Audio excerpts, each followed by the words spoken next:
Welcome, everyone. We're excited to have you join us today to discuss how you can ensure your utility is ready to own your implemented solution. We will be discussing the key pillars that are important to ownership and how these were applied at ALLETE C2M implementation. While we will be highlighting an implementation of a specific product, we believe these principles are applicable to any implementation. But before we get started, we'd like to all introduce ourselves. Jeannie, do you want to kick us off? I sure do. Hi, everybody. My name is Jeannie Atkinson. I'm the Customer Experience Transformation Manager at Minnesota Power. I manage a team responsible for delivering customer-driven solutions. We use technology, business process redesign, and customer journey mapping. I've been with Minnesota Power for 30 years. I've been on both the functional and the technical side of the business. Done lots of different types of major system implementations, but my favorite is implementing a CIS, which this is my third. And hi, everybody. I am Chris Peterson. So I've worked at Minnesota Power ALLETE for 36 years. Currently, I supervise a team of programmer analysts in our IT department that supports our customer experience initiatives, regulatory reporting, as well as our asset and work management systems. I also, like Jeannie, have numerous system implementations under my belt. I was also on the functional side as well as the IT side, and some of these major implementations include 2 CIS implementations, as well as being a co-project manager with Jeannie for our current C2M implementation. And I'm Allison Ritter. I'm a director at Triniti Consulting. My career has been focused on implementing business and technology solutions to optimize utilities' meter-to-cash processes. I'm passionate about assembling, enabling, and leading high-performing teams through large-scale software implementations utilizing agile and waterfall methodologies. And I was lucky enough to be the Triniti project manager on the ALLETE C2M implementation with Jeannie and Chris. All right, to kick it off, to give you kind of a high-level overview of ALLETE and what we are, from the regulated side of the business, we consist of both Minnesota Power and Superior Water, Light, and Power. May seem like we're a real small utility, but we're multi-jurisdictional, both Minnesota and Wisconsin, and we're also multi-utility type. So we have all the complexities, of a big utility because of the multi-jurisdictional and multi-utility. Both of our companies are well along their way to a full AMI deployment, with Minnesota Power looking at 2023 to finish up, and Superior Water, Light, and Power finishing up the end of this year. Interesting fact about Minnesota Power is that about 65% of our revenue come from 10 customers. So a lot of emphasis is on those large customers, but we also have the 160,000 plus the 15,000 from Superior to support as well. Just a little bit about our project at a high level. We implemented Oracle CC&B back in 2015. So this project, we're upgrading CC&B from 2.4 to C2M 2.703, and then we're also adding on MDM, ODM, SOM, and Smart Grid Gateway. We've never had an MDM, which is something unique about us, and it makes our implementation unique as well. We are planning to go live, start our cutover process on April 3rd of 2021, and we expect to finish around April 9th. Some of the reasons we decided to do this project, and I'd say probably first and foremost, the biggest reason is that for future programs and services to be able to offer to our customers. And that also goes along with meeting some regulator expectations that we have. We fully expect that we're going to be a time of day for our residential customers company, which will be their default rate. So we really needed an MDM and a very sophisticated system to be able to support all of our residential customers being time of day. And I mentioned we didn't have a meter data management system, so having centralized meter data was important to us as well. So today, what we want to talk about is to discuss how we take ownership of the solution to avoid some common pitfalls. We've always been a very hands-on organization, and we just want to talk through some things that many of you may have seen before, and what does it look like when you aren't on the right path to have ownership of that solution. So what does it look like if the organization doesn't have ownership in the solution? Here's a few red flags that we wanted to talk through that would indicate if you're likely on the wrong path in your implementation. If you have any of these on your current implementation, you might want to take a step back to evaluate what's going on and make some adjustments. So the first one is little dialogue or brainstorming. We have a lot of motivated people who are passionate about what they do in our industry. And when there is silence, it doesn't mean that they don't have an opinion or nothing to share. It means they probably don't feel safe to share or are not engaged. Another red flag is lots of being presented at, and even the best SI doesn't know your unique business needs. Dialogue is the key. They bring solution knowledge, best practices, but you bring your business knowledge. If you're being talked to or presented at, you're not necessarily sharing your critical business knowledge that is needed to create a great solution. Another red flag is formal handoffs between companies and teams. If you tell consultants your business needs and then they go away and they create the solution without any input from you, and then they hand it back to you, it's not going to be what you need. You'll be playing a game of telephone. There is a lot in the unwritten space between requirements that can only be found through collaboration with your system integrator. Another red flag, no team cohesiveness or collaboration. People working in silos means a lack of knowledge sharing. Finger pointing when things go poorly. This disconnect leads to finger pointing. Your team did this, your team failed to do that. This can also lead to gossip and a really toxic environment that leaves people feeling protective of their work and unwilling to share when they make a mistake. Another red flag, referencing the contract. In my opinion, on a large system implementation, needing to reference the contract should rarely be needed. Another red flag is lots of formal training, but not much application. There should never be a rush to train the team right before go live. Classroom training does not equal learning. So how the system works and is configured should be an ongoing learning throughout the entire duration of the project.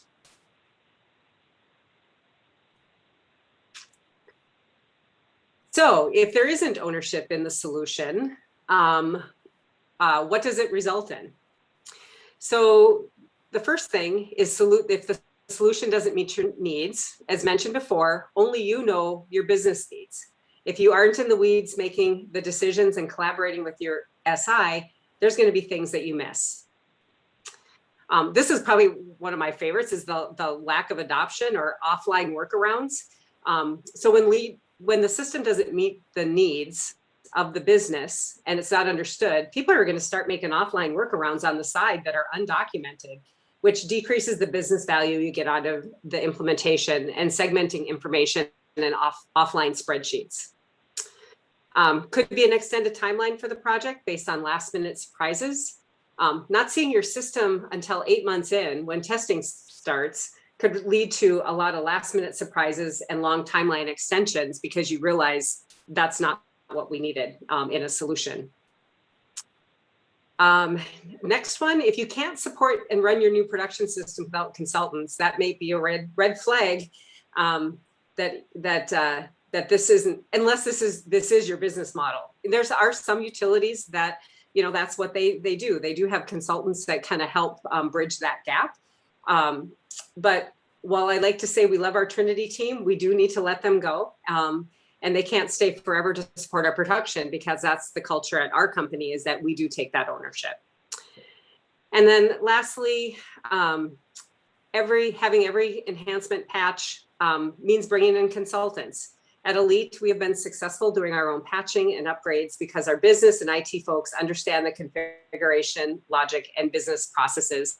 And we've always worked really closely with our system integrators on every big implementation to make sure that we have that knowledge at go live.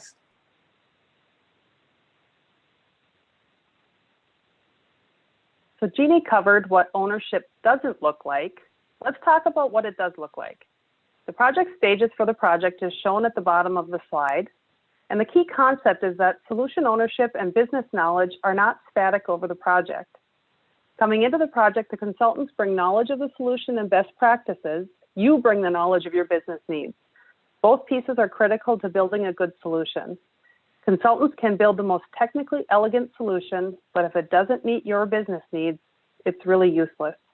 The only way this can happen is if the consultants learn more about your business and you learn more about and take ownership of the solution as you co-develop together. You can't go from not owning the solution and then flip the switch at go live or attend a bunch of trainings right before go live and go from a no ownership to 100% ownership. You should constantly be taking on more so ownership becomes a shifting scale over time where you get more and more ownership and the consultants get less and less throughout the project. By a couple of months before go live, your system integrator should truly be your advisor with your people driving the decisions and changes with your SI supporting you. So for those listening, I would like you to think about a project you have done recently. Did you see some of the warning signs or results from the previous slides? Did your people own your solution before go live? Now we'll show you how to get to owning your own solution. We have the pillars of ownership, and utilities are known for passionate people who are committed to what they do. They want to own the solution, they just need the tools to get there, and we believe the pillars of ownership are time, knowledge, experience, and enablement. We'll discuss these principles, why are they important, and how we implemented them on our project. And we believe different implementations will deploy these in different ways, but the underlying principles are the same no matter what you are trying to implement. So time is our first pillar of ownership. And with that, there's two bullets, the dedicated resources and also protect your resources time. So in regards to dedicated resources, or as dedicated as possible, because we know this is a big feat into dedicating resources, it's hugely important to being able to own the solution and ultimately have a successful implementation. We started out trying to get a wide range of people involved so we would have as much representation from different groups as possible, but because there are still production responsibilities, that meant we needed to have 25 to 50% allocated to allow more people to be involved. So when we got about halfway through our project, we weren't seeing the level of ownership we wanted, so we made a big change. We reduced the number of people on the project, but made the people on the project 100% allocated. The results were fantastic. And with that, if you have the dedicated resources, you're going to learn more. People were able to be involved in more of the workshops, which allowed them to learn more and see the bigger picture, which got them more engaged. We had increased focus and reduced head turning. Being 25% allocated means people were doing a lot of the head turning and couldn't focus on one thing. There was a lot of time shifting between production work and project work. This also reduces the burden of communication. With so many people being part-time allocated, there were constantly people that felt out of the loop. This led to people disengaging from the project because they didn't know what was going on or weren't up to date when decisions were being made. We tried a lot of different tools to fix this, but ultimately going to dedicated resources fixed the communication gap. Fewer people reduced the burden of communication. More dedicated resources meant people were in those conversations more often. Dedicated resources also allows everyone to be more engaged. All of these things allowed for more engaged, focused resources. This engagement led our people to be able to own the configuration, the decisions, and business solution more than they had been able to previously. One thing to note is as we removed people from our team, this meant that the people that were dedicated needed to take ownership for more than just the area that they worked with day to day. They became representatives for other areas of the company and had to get keyed into those needs, talking with people who are not on the project team. It is important to make people's roles and responsibilities clear very early on and throughout the project so that they know what they should be owning early to work on with stakeholders outside of the project team. In regards to protecting your resources time, this is another important factor. And with that, the aspect of time is protecting team's time as much as possible. There will always be demands coming from outside the project team on team members' time, and the leadership's responsibility is to protect this as much as possible. Get your steering committee and your executive support on this right away. It will be a lot of saying no to people. These are tough prioritization decisions that need to be made. It isn't always possible, for example, to have major unforeseeable production items that came up with ours, such as COVID, but making those time trade-offs clear to the steering committee can help them prioritize team time with you. One of the other pillars is knowledge. Once you give resources the time and focus they need, the next aspect is knowledge. This comes in formal training and knowledge transfer, as well as informal, which is obtained throughout the implementation. For our implementation, we had some high-level product overview training initially, then training for each grouping of functionality as we built and tested. Midway through, from talking to the team, we realized that there were some underlying product understanding that was missing to really enable our team to make decisions and own the solution. So we decided to take a 2-week project break to do a deeper dive on training. This had a huge impact on our team's ability to drive the solution, after which we would definitely recommend doing that up front. As we are closing out the project, we are also doing final knowledge transfer sessions before Triniti rolls off. Much of this knowledge someone on our team already has through the implementation, but it is giving us the opportunity to have it reiterated and for others on the team to learn, so we have cross-trained resources. I completely agree, and I think that's a really big lesson learned from Triniti from this project, is that our initial product training that we did up front wasn't enough. And that's something we've included in all of our projects going forward, especially ones that are this large, that we really need to do more dedicated training up front so people have the context to make those decisions and be engaged from day one.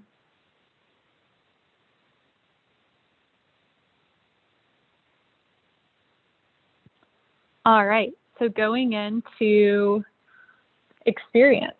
So like Chris mentioned, the formal trainings are important, but unfortunately, this is where a lot of learning ends on traditional implementations, and it is really just the beginning. Experience is so much more important. To enable experience, the first thing we do on projects is create a collective project team. Everyone turns in their badges when we start a project and becomes aligned by their skill set to sub-teams, not by what company they came from. So the ALLETE metering lead is paired with the Triniti MDM lead. The integration lead is paired with the SGG lead, and so on. These combined ALLETE Triniti sub-teams are then referred to together for the rest of the project. So when there's a VE question, it isn't a matter of going to the Triniti MDM lead to get an answer. It goes to the metering sub-team. They talk about it as a group and come back with an answer to the rest of the team.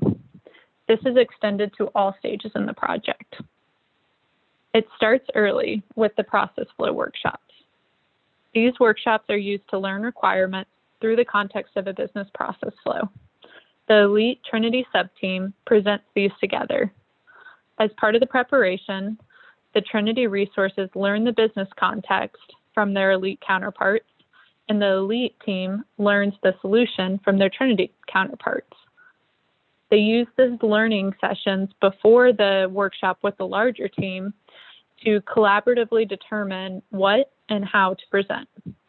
This made our workshops much more productive.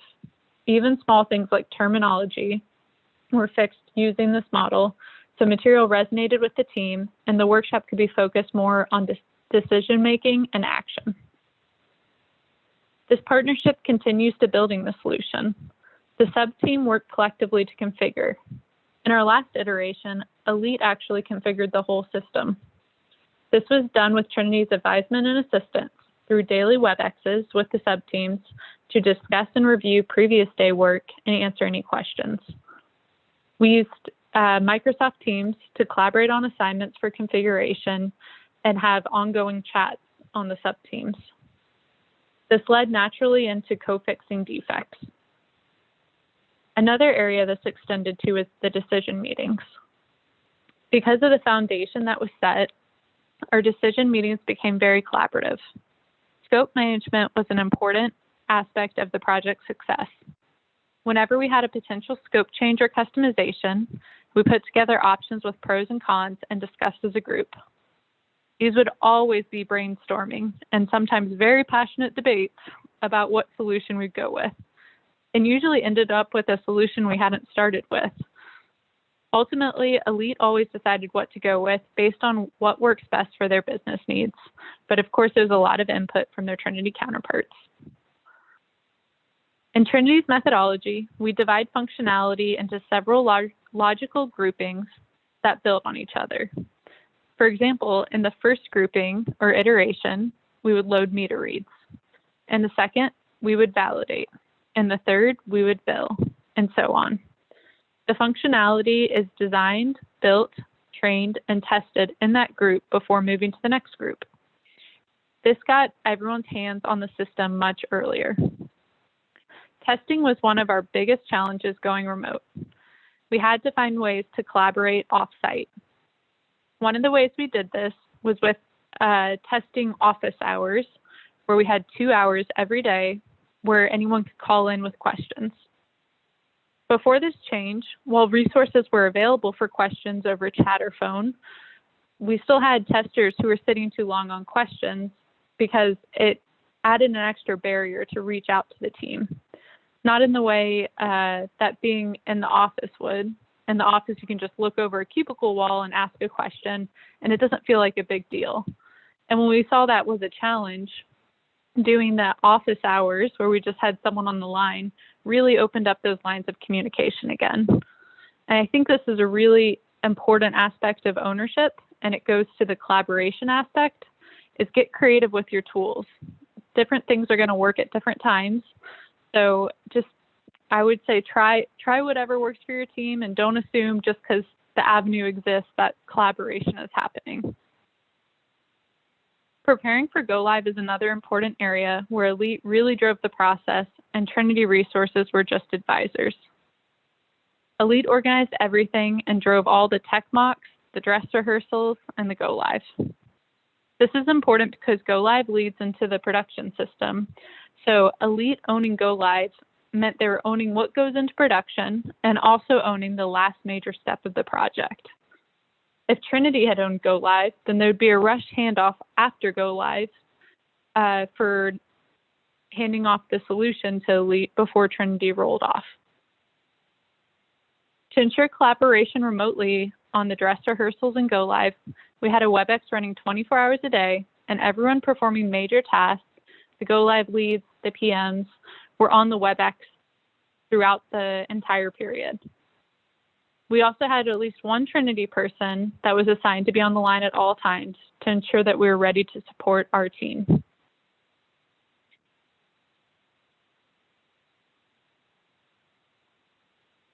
The last important pillar of ownership is enablement. As leadership, our biggest role was ensuring everyone had the same vision and then enabling the team to reach it. The most important part of this to enable ownership was building a trusting, collaborative team. Without trust, no one will be willing to make mistakes around each other or try different things. Trying different things is absolutely critical to solutioning. It's literally what solutioning is seeing what option is best. Making mistakes is absolutely critical to learning. You really can't learn unless you're willing to make mistakes, admit your mistakes, and ask for help. If everyone needs to be perfect because they don't trust each other or think they'll be blamed if something goes wrong, you will never get co-solutioning and co-learning. It will completely cut off avenues for you to own the solution. Without collaboration, ownership doesn't work. As a leadership team from the beginning, we reinforced that we were one team with everything we said and did. This started with our guiding principles and extended to all aspects of our work, even our seating arrangement. Before COVID, when we were all on site, our seating was done by sub-team. This meant all the metering people sat together, the functional leads sat together, the technical leads sat together. It was those same teams I mentioned before that solution together sat together. So if you walked in the room, you couldn't tell who was Triniti, who was ALLETE, or who was from other subcontracting teams. It was just all one team together. Another example of this is Trinity was invited to attend SteerCo's and co-present. It's a small example, but it just shows that being one team was literally in everything we did. We win together and we lose together. Finger pointing when something went wrong didn't happen because we were co-developing everything. We had that trust and our rhetoric showed it wouldn't be accepted. Do a gut check if you're acting as one team with your SI. How often do you say I or us opposed to we?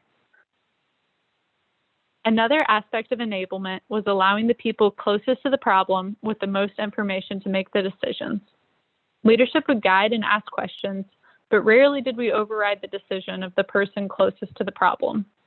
Making these decisions meant they had to understand and believe in it, opposed to outsourcing the decision-making to a higher level. Lastly, be open to change and improvement. We changed so many things to make this work, especially with the curveballs that COVID threw us and having to work remotely. I encourage you to try different tools and methods and be okay to change them when they no longer work. For example, when we were building remotely, lots of decisions started to happen in silos and we saw a breakdown in communication. So we started having daily stand-ups with our whole team. Then when we were in testing, this became overkill. And we got told by a lot of people that, hey, I don't have time to sit on a daily stand-up every day. I talk to the people I test with, in those check-ins every single day. So then we went down to twice a week stand-ups with the team. So be flexible, try different things, and talk to your team constantly. They know what is and isn't working, and what was working a month ago may not be working now. Make those adjustments and set an environment that your team can take ownership in. And last but not least, have fun. Whether through volunteering, crazy drawings during sleepless dress rehearsals, or weekly virtual background challenges, we've been able to have a lot of fun on this team.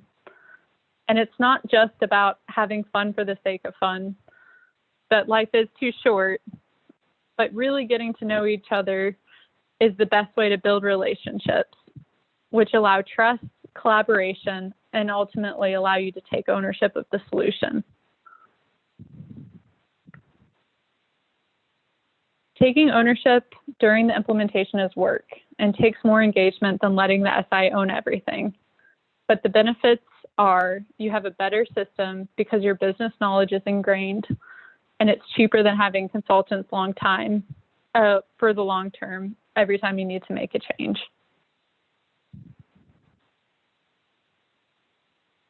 As we are gearing up for Go Live in this next week, we thank you for taking the time today with us. This has been a fun presentation to put together to look back on our project and what has been important to our success as one team. We love talking about this stuff and we want to hear from you. Please feel free to contact any of us with your questions or observations, anything really. Even though this is a recorded session, we want to keep this dialogue going. Knowledge sharing in our industry is so important, and I'm sure you have things you can share with us about how you got the most out of your implementation. Thank you for your time today.